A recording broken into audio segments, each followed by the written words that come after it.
CBS News color coverage of the flight of Apollo 10 continues after this pause for station identification. This is CBS.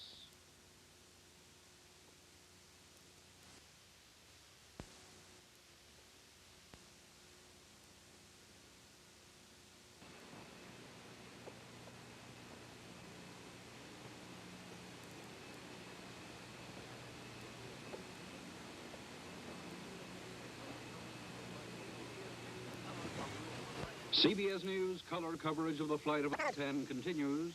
Here again is Walter Cronkite. And it's T-minus 42 minutes and 40 seconds and counting toward the launch of Operation Dress Rehearsal, the flight intended to pave the way for man's landing on the moon next July. Man's second voyage to the moon scheduled to start from here in less than an hour's time. Weather is an important factor in getting these launches off on time and getting them off at all. CBS News weather consultant Gordon Barnes is at our Space Center in New York. Gordon? Walter, conditions are somewhat favorable today compared to what they have been in some of the past missions. Out in the Atlantic Ocean, though, in the event of an abort, should it be necessary for any particular reason later on, there is a large area of showers out in the far eastern portion of the Atlantic Ocean, and these showers, unfortunately, are somewhat intense.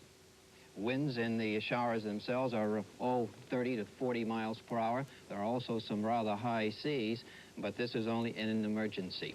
Now, that covers the various recovery areas in the event of an abort. But at Cape Kennedy itself, as you already know, the sun is shining brightly down there, and you can anticipate that it's going to stay that way. But some light rain showers have popped up during the last 35 minutes or so, and if the launch should be delayed for any particular reason, the showers could intensify and become, we'll say scattered thunderstorms later on in the afternoon. But at this time, indications are that the showers will be well to the south and to the west of the immediate Cape Kennedy area. So from us here at the Space Weather Center, all conditions at this time are favorable, Walter. The weather constraints on a flight like this, and thank you, Gordon, are wind and wave conditions. The wind both on the surface and up at higher altitudes. There can't be, at higher altitudes, too great a shear effect. That is, up there, the winds move pretty rapidly, and if they are crossing each other in these wind layers, the so-called shear effect is just like a pair of scissors, practically, when a spacecraft goes through that gets this kind of action, and that's a pretty big vehicle to be buffeted in that manner. So if there's too much shear effect, it wouldn't go. Here on the surface, if there is too much wind, they also would probably delay the flight. They could go up to maybe 20, 25 knots of speed, 20, 25 miles an hour in the wind. But with this new pad a little bit north of the normal one, they would be careful of any high wind that might, in case of a disaster, a catastrophic explosion, blow debris and so forth back onto the Cape Kennedy and the Kennedy Space Center area. However, and for wave action, well, if there were an abort, if they did have to use that launch escape tower, be blown out to sea a little way, they want the waves to be at least not so high that recovery of them would be difficult. However, all of these conditions are well within the limits today, so the flight, as far as weather goes, is go. As far as all the technical and crew considerations, it is go, and the countdown is at T-minus 39 minutes and counting. Bruce Morton is at the Manned Spacecraft Center in Houston, where this flight is controlled immediately after the launch. Bruce?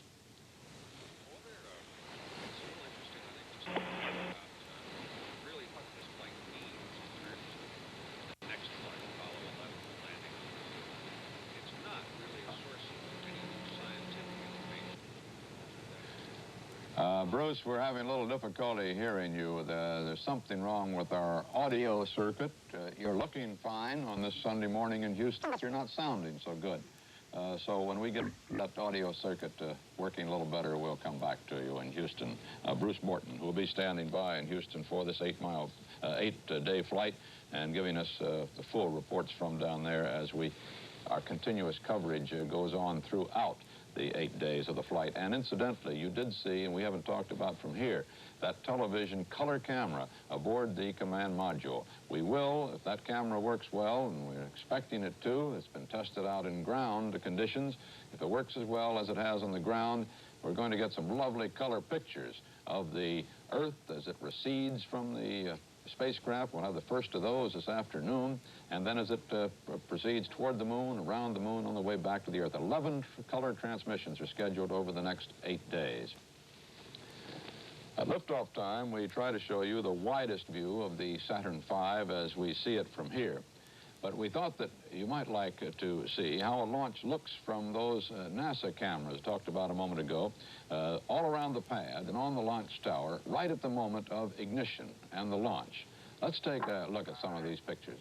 4, 3, 2, 1, 0. We have ignition.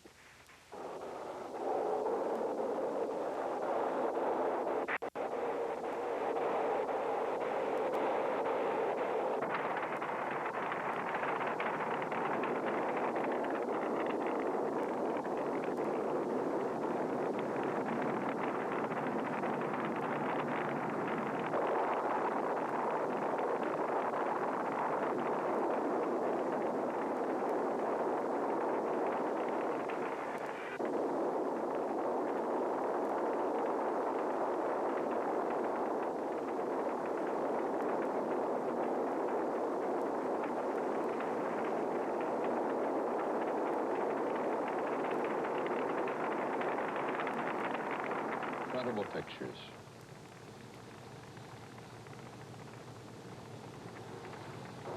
The searing heat of those engines against that erector, and yet, because of protective paints developed, one of the civilian benefits of the space program, there is very little damage, believe it or not, done to those erectors despite that blowtorch heat.